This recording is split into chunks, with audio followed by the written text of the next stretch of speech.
డబ్బు, అనారోగ్యం, ఉద్యోగం, వ్యాపారం, అప్పులతో బాధపడుతున్నారా? మీకోసమే లాంచ్ యువర్ ఫ్యూచర్ ప్రోగ్రామ్.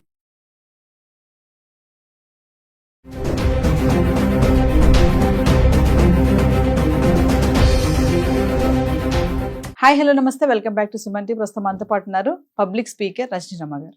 నమస్తే మ్యామ్. నమస్తే నవీన. మ్యామ్, ప్రెసెంట్ డేస్లో మనకు పనులన్నీ అయిపోయాక ఏదైనా కొంచెం టైం దొరికింది, ఇలా కూర్చుందాం అంటే, కూర్చొని మాట్లాడుకుందాం అంటే, ఆ టైంలో కూడా మన చేతిలో మొబైల్ ఉంటుంది. అవును, ఖచ్చితంగా మొబైల్ పట్టుకోవడం, ఏదో చూసుకుంటున్నాం అనేసి ఇదే పని. అంటే ఒక్కరోజు కూడా ఆ మొబైల్ని మనం పక్కన పెట్టి ఉండలేమా? ఈ మధ్య కాలంలో ఈ జనరేషన్లో వైఫ్ అండ్ హస్బెండ్ రిలేషన్స్ చూసుకుంటే, మ్యారేజ్ అయ్యాక పెళ్లి ఆల్బమ్ ఉంటుంది చూసారా, అది వచ్చే లోపే డైవర్స్ అయిపోతున్నాయి కొంతమందికి. అంటే అక్కడ డిస్టర్బెన్స్ అనేది ఈ సోషల్ మీడియా, ఈ గ్యాడ్జెట్స్ వల్ల కూడా వస్తుంది. ఎంతమంది వైఫ్ అండ్ హస్బెండ్స్ అసలు మీరు అన్నట్టుగా ఒక వీడియోలో చెప్పారు, పడుకునే ముందు కాసేపు కూర్చొని మాట్లాడుకోవాలి అని. ఆ మాట్లాడుకునే టైం లేదు. అక్కడ కూడా హస్బెండ్ కానీ వైఫ్ కానీ, హస్బెండ్స్ అనొద్దు, మన వైఫ్స్ కూడా ఆగి తయారయ్యారు. ఆ టైంలో కూడా బెడ్ మీద కూర్చొని కూడా పడుకునే టైంలో ఆ 10-11 అయినా కూడా ఆ మొబైల్ తోటే. మరొక్కసారి దీనికి చెక్ పెట్టే సూత్రాలు ఏం లేవా అంటారా? వైఫ్ అండ్ హస్బెండ్ రిలేషన్ అనేది ఎన్నో కారణాల వల్ల కూడా దెబ్బతింటుంది. మరి ఈ గ్యాడ్జెట్స్ వల్ల కూడా దెబ్బతింటుందా అంటే ఒకసారి దాని గురించి. మీరు ఎక్కడికో వెళ్ళిపోయారు. పెళ్లి పీటల మీద అబ్బాయి చేతిలో అమ్మాయి చేతిలో ఫోన్లు ఉండట్లేదా? నిమిషానికి ఒకసారి పక్కన తీసి పెడతారు. చూడట్లేదా? చూస్తున్నారు. Notifications. పెళ్లి జరిగేటప్పుడు కూడా ఏంటండి, ఒకరినొకరు చూసుకోవాలి కదా. ఇప్పుడు పాపం ఒక నిమిషం కావాలి, పక్కన పెడతారు జీలకర్ర బెల్లం పెట్టినప్పుడు. లేకపోతే అక్కడ కూడా పట్టుకుంటారు. ఎందుకంటే పంతులు చెప్తారు, జీలకర్ర బెల్లం పెట్టినప్పుడు తెర ఒకటి అడ్డం పెడతారు. ఆ తెర తీయంగానే చూపులు కళ్ళు కలిపి చూసుకోమంటారు. చూపులు కలిసిన శుభవేళ అంటారు దాన్ని. అంటే అది ఆచారం పాతది. ఇప్పుడు పెళ్లికి ముందే లవ్వులు చేసుకుంటుంటే ఇంకా తొలి చూపులు ఏంటి, లేకపోతే చూపులు కలిసిన శుభవేళ ఏంటి, అదేం కాదు. సాంప్రదాయాన్ని పోగొట్టకూడదని అది ఒకటి ఏర్పాటు చేస్తారు. అసలు అర్థం అప్పుడు చూసుకోవాలి అని. అలా చూసుకోవడం వల్ల కళ్ళు కమ్యూనికేట్ చేస్తాయి వాళ్ళ భావాల్ని, వాళ్ళ మనసులో ఉన్న ఉద్దేశాలని కూడా. ఇప్పుడు అది లేకుండా పెళ్లి పీటల మీద నిమిషానికి ఒకసారి సెల్ ఫోన్ చూస్తారు. ఇంకా గట్టిగా మాట్లాడితే పెళ్లి కొడుకే ఫోన్లో డెకరేషన్ వాళ్ళతోటి, ఆ చుట్టాలు గనక వస్తుంటే లొకేషన్ పెట్టమని పెళ్లి కొడుకుకి ఫోన్ చేసి అడగడం లాంటి దరిద్రమైన పనులు కూడా జరుగుతున్నాయి. పక్కన ఎవరైనా చూసుకోవచ్చు కదా, పెళ్లి కొడుకే ఫోన్ చేస్తారు. చుట్టాలు అవనివ్వండి, ఫ్రెండ్స్ అవనివ్వండి, లేదా పెళ్లి కూతురు తరఫు వాళ్ళైతే ఆ అమ్మాయికి చేస్తూ ఉంటారు. ఇది అసలు ఎంత మాత్రం కరెక్ట్ కాదు. ఉంటారు కదా పక్కన, లేదంటే వెడ్డింగ్ కార్డ్స్ మీద నెంబర్స్ ఇస్తారు, ఫోన్ నెంబర్స్. ఆ నెంబర్కి ఫోన్ చేస్తే వేరే ఎవరి నెంబర్ అని ఇస్తే వాళ్ళు చూసుకుంటూ ఉంటారు. ఆ పని చేయరు, డైరెక్ట్గా వీళ్ళకే ఫోన్లు చేస్తారు. మా ఫ్రెండే కదా, మా సొంత చుట్టమే కదా అని చెప్పి. ఇంకొకటి ఏంటంటే వాళ్ళు కూడా నిమిషానికి ఒకసారి ఏమైనా మెసేజ్లు వస్తున్నాయా వాటి కోసం వాట్సాప్లో ఓపెన్ చేసేసి చూస్తూ ఉంటారు. అంటే సరే పెళ్ళి అయిపోయిన తర్వాత కూడా ఇదే స్థితి. పెళ్లికి ముందు అంటే పెళ్ళి అయ్యే వరకు పోనీ మాటలు ఉండవు అనుకుందాం. పెళ్ళి అయిన దగ్గర నుంచి మాట్లాడుకోవచ్చుగా పోనీ. అప్పుడైనా ఫోన్ పక్కన పెట్టి పెళ్ళి అయింది కాబట్టి, భార్యాభర్తలు అయ్యారు కాబట్టి ఏదన్నా మాట్లాడుకోవడానికి ట్రై చేయాలి. మాట్లాడరు. ఏంటంటే వీళ్ళకి మీడియా ద్వారానే మాటలు కూడా. ఇందులో ఏదైనా చూస్తారు, దాని గురించి మాట్లాడుకుంటూ ఉంటారు. నేను చూశాను. ఆ ఫోన్లో చూడడము, చెప్పుకోవడం, నవ్వుకోవడము, లేదా కాసేపు ఫ్రెండ్స్ వస్తే కొంచెం ఎంటర్టైన్ చేస్తారు. ఇంకా వాళ్ళు ఎంతసేపు ఉండరు కదా, తర్వాత మళ్ళీ వీళ్ళలాగా. ఈ పద్ధతి అనేది పోవాలి. అంటే మీరు అన్నట్టుగా మేడం, మామూలుగా ఈ మొబైల్స్ లేకుండా ఒక గంట అయినా మనం ఉండగలుగుతామంటారా? ఉండలేము. అంటే అవసరం ఉంటేనే చూడాలి. మరి అందుకే చెప్పేది, ఇప్పుడు మీరు నేను ఉన్నాం, మన అవసరానికే చూస్తా ఉందండి. అదే పనిగా దాంట్లో వేరే ఏం చూడం. ప్రోగ్రామ్కి సంబంధించినవి మీరు ఏమైనా నోటిఫికేషన్స్ పెడితే చూడడము, నేనేమైనా రిప్లై ఇవ్వాలంటే కూడా అంతవరకే కదా మనం చూస్తాము. అది అందరూ తెలుసుకోవాలి. అది మనకి అవసరాన్ని తీర్చే ఒక వరం. అది దేవత అని చెప్పుకోవాలి. అవసరాన్ని తీర్చే మనకి ప్రపంచాన్ని మన చేతిలో ఉంది అంటే నేనైతే అది దేవతా స్వరూపంగానే అనుకుంటాను. ఏది తెలియకపోయినా గబుక్కుని మనం అది చూసుకుంటే వెంటనే మన చేతిలో నాలెడ్జ్ పెడుతుంది. మరి అటువంటి దాన్ని మన అవసరానికి వాడుకోవాలి, కానీ అన్నెసరీగా పిచ్చి అన్ని చూడకూడదు. అవన్నీ చూస్తుంటే అవే వస్తూ ఉంటే అసలుది పోతుంది అనమాట. అందుకని మనం మంచియే చూస్తూ అవసరానికి అవే చూస్తే అవే వస్తూ ఉంటాయి. మనకి నాలెడ్జ్ని పెంచుకోవచ్చు. ఈ వీటి వల్ల ఏంటంటే గొడవలు వీటి వల్లే వస్తున్నాయి కుటుంబాల్లో. ఏ రిలేషన్ అన్నా భార్యాభర్తల వయసు కూడా లేదండి. చిన్న పిల్లల దగ్గర నుంచి ముసలి వాళ్ళ వరకు వీటిల్లో పడిపోయారు. ఇప్పుడు తెలియనివి కూడా తెలుసుకుని మినిమం వాళ్ళకి ఎంతవరకు అవి వాట్సాప్లని మెసేజ్లని ఇంతవరకు ఫోటోలని ఇలాంటివి నేర్చుకుని వాళ్ళు కూడా అందులో మునిగిపోతున్నారు. మేడం ఈ మొబైల్స్ గ్యాడ్జెట్స్ వల్ల కూడా వైఫ్ అండ్ హస్బెండ్ మధ్యలో గొడవలు అవుతున్నాయంటే రీజన్స్ ఉన్నాయంటారు ఖచ్చితంగా. ఖచ్చితంగా. మీరు ఒక విషయం మర్చిపోతున్నారు.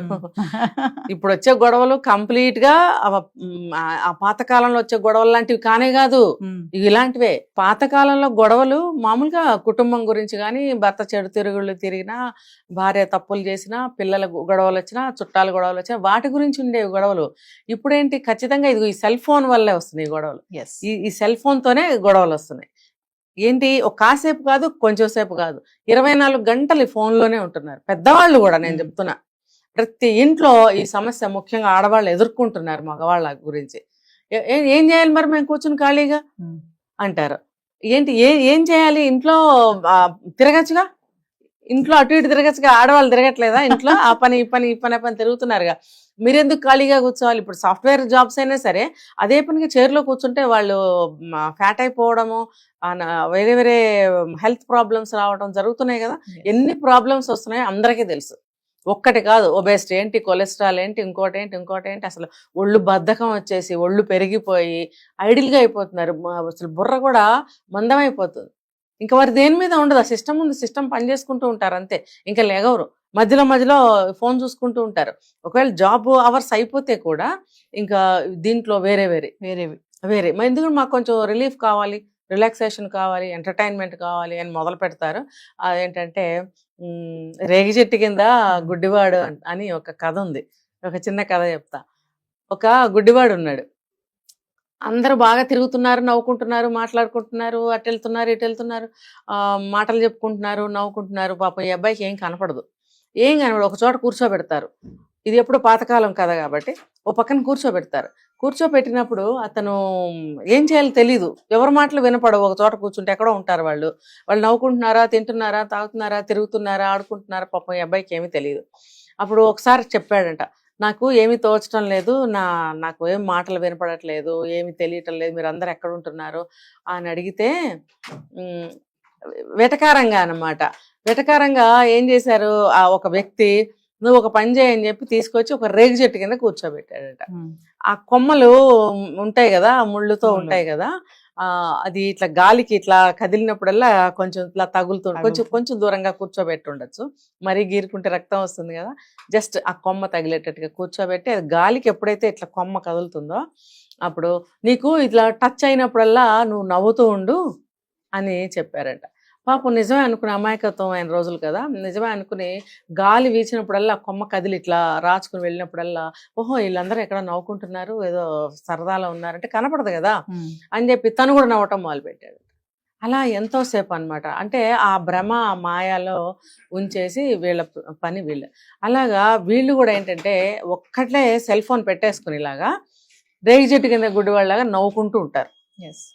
అంటే అక్కడ ఒక్కళ్ళే ఉన్నాను, నేను ఇవేవో చూసుకుంటూ నవ్వుకుంటున్నాను, ఇంకా కుటుంబం ఉంది, నేను ఏం మాయలో ఉన్నాను అని తెలుసుకో. అతను రేగి చెట్టు కింద కూర్చున్నాడంటే అతను గుడ్డివాడు కాబట్టి అది వేరే విషయం. నువ్వేంటి కళ్ళు కాళ్ళు అన్నీ ఉన్నవాడివి, నువ్వు లెగవాలి, తిరగాలి, మాట్లాడాలి, ఇంట్లోకి ఏమైనా వస్తువు కావాలని అడగాలి, అవసరం లేకపోయినా అడగాలి, అంటే కొంచెం మాట్లాడటం, లేకపోతే మాట్లాడటం మర్చిపోతారు. ఇప్పటికే మన తెలుగు అంతరించిపోయింది. చాలా మందికి తెలుగు తెలీదు, వాళ్ళ రీజనల్ తెలుగు అనేది ఉంటుంది, ఏ స్టేట్ అయినా ఏ జిల్లా అయినా ఆ లాంగ్వేజ్ని మర్చిపోతున్నారు. ఏదోదో మాట్లాడేస్తుంటారు, మిక్స్ చేసేసి లాంగ్వేజ్ని, లేదంటే ఇంగ్లీష్లో మాట్లాడుకుంటారు. అలా మాట్లాడుతూ ఉంటే ఇంట్లో మన చెప్తారు పడికట్టు మాటలు అంటారు కదా, అంటే మన ఇంట్లో అలవాటు ఉన్న మాటలు, మన ప్రాంతానికి సంబంధించిన మాటలు ఉంటాయి. అవి మనం ఒకరితో ఒకరు మాట్లాడుకుంటూ ఉంటే ఆ మాటలు రిపీటెడ్గా తిరుగుతూ ఉంటే ఆ భాష బ్రతికి ఉంటుంది అనమాట. ఇంకొకటి ఏంటంటే మనం అలా మాట్లాడుకోవటం వల్ల మన ఫీలింగ్స్ని చాలా బాగా కన్వే చేయగలుగుతాం కూడా. అలా అనమాట. అది పోయింది. నేను చెప్పేది ఏంటంటే ఇలా ఇంట్లో తిరుగుతూ ఉండండి, ఏదో ఒకటి మాట్లాడుతూ ఉండండి, అప్పుడు ఇంట్లో వాళ్ళకి కమ్యూనికేషన్ బాగుంటుంది. ఇంకా చెప్పాలంటే వాళ్ళ రిలేషన్స్ బాగుంటాయి, ఏదైనా ఒక విషయం గురించి షేర్ చేసుకున్న వాళ్ళు అవుతారు. మరి ఒక పని ఏదైనా చెయ్యాలి అంటే షేర్ చేసుకోవటం ద్వారా మనం ఓకే అని ఒక డెసిషన్ తీసుకోవడానికి బాగుంటుంది, అన్ని విధాలా బాగుంటుంది. అంటే మనకి ఏదైనా సమయం దొరికింది అంటే కొంచెం మన వాళ్ళతో మాట్లాడాలి. ఖచ్చితంగా. కూర్చొని. ఆ టైంలో కూడా మనం మొబైల్ పట్టుకుని ఆ, టైం దొరికింది కదా కాసేపు మొబైల్ చూద్దాం అనుకోకుండా దాన్ని కొంచెం పక్కన పడేస్తే ఉమ్, షేర్ చేసుకోవాలి. వైఫ్ అండ్ Share హస్బెండే గానీ, అవును. పిల్లలతో గానీ, పేరెంట్స్ గానీ, ఎవరైనా సరే. అవును. ఇంకొకటి కాస్తంత ఖాళీ దొరికితే ప్రతి ఇంట్లో ఒక హాలో ఒక బాల్కనీ ఏడుస్తుంది కదా, కూర్చుని కాసేపు 2 నిమిషాలు ఏమంటారు నేచర్ని నేచర్ని కూడా మనం కొంచెం ఆస్వాదించాలి. అది ఎండ అవనివ్వండి, వేడి అవనివ్వండి, చల్ల అవనివ్వండి, వర్షం అవనివ్వండి, కాసేపు కూర్చుంటే అది ఏంటంటే ప్రశాంతమైనటువంటి ఒక ఫీలింగ్ బ్రెయిన్ లోకి Yes. వెళ్తుంది. ఎండాకాలం అయినా సరే ఏముంది, కూర్చోండి ఇద్దరు కాసేపు ఎక్కడో చోట కూర్చోండి, ఇంట్లోనో బాల్కనీలో కూర్చొని ఒక 15 నిమిషాలు 20 నిమిషాలు కూర్చోండి, ఏదో ఒకటి ఎవరో ఒకరు కనిపిస్తుంటారు, 2 మాటలు అలా మాట్లాడుకోవచ్చు కదా. ఇంట్లోనే ఆ సిస్టమ్ దగ్గర ఒకళ్ళు, ఈ సెల్ ఫోన్ దగ్గర ఒకళ్ళు, పొయ్యి దగ్గర ఒకళ్ళు అలా మగ్గిపోతే వాళ్ళ ప్రపంచం ఏం ఉండదండి. అసలు మనకి మన మానసికమైనటువంటి భావాలు కట్ అయిపోతాయి, తర్వాత మన ఆలోచనలు కట్ అయిపోతాయి, సంబంధాలు కట్ అయిపోతాయి, అన్నిటికీ రీజన్ అన్నమాట అది. ఇప్పుడు మొన్న ఒక జోక్ కూడా మనం చూసాం ఒక చోట, భర్త ఎప్పుడు చూసినా సెల్ ఫోన్ చూస్తున్నాడు అని చెప్పి లాక్కుని టీవీకి వేసి కొట్టింది, 2 పోయాయి. అంటే అడుగుతుంది అడుగుతుంది అడుగుతుంది ఎంతసేపటికి మాట్లాడి, ఇంకొక ఆవిడ ఆ సిస్టమ్ తీసుకెళ్లి అవతల పారేస్తే అప్పుడు కానీ లేచి రాలేదు. అంటే ఆ భార్యకి ఎందుకు కోపం వస్తుంది, ఆ వచ్చిన కోపంలో రీజన్ ఉందా లేదా, న్యాయం ఉందా లేదా అని ఆలోచించగలగాలి.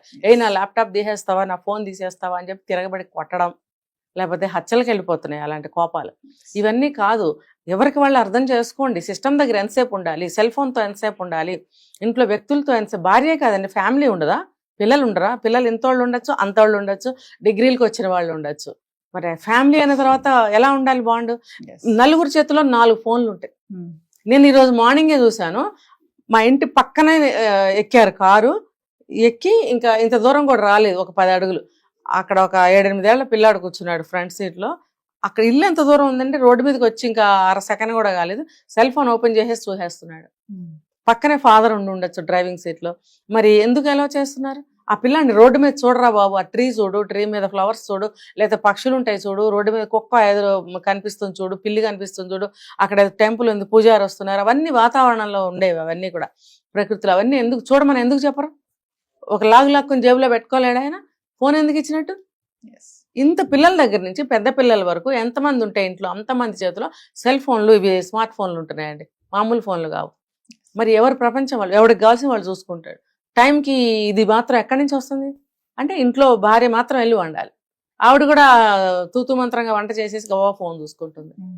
దీనివల్ల ఏమవుతుందంటే మానవ సంబంధాలు, కుటుంబ సంబంధాలు తెగిపోతాయి, తర్వాత మానసికంగా వాళ్ళు కుంగిపోతూ ఉంటారు, ప్రేమలకి నోచుకోరు, వ్యవహారాలు నాశనం అయిపోతాయి, అన్ని ఆర్టిఫిషియల్ గా జరిగిపోతుంటాయి, అంతే మెకానికల్ గా. Thank you.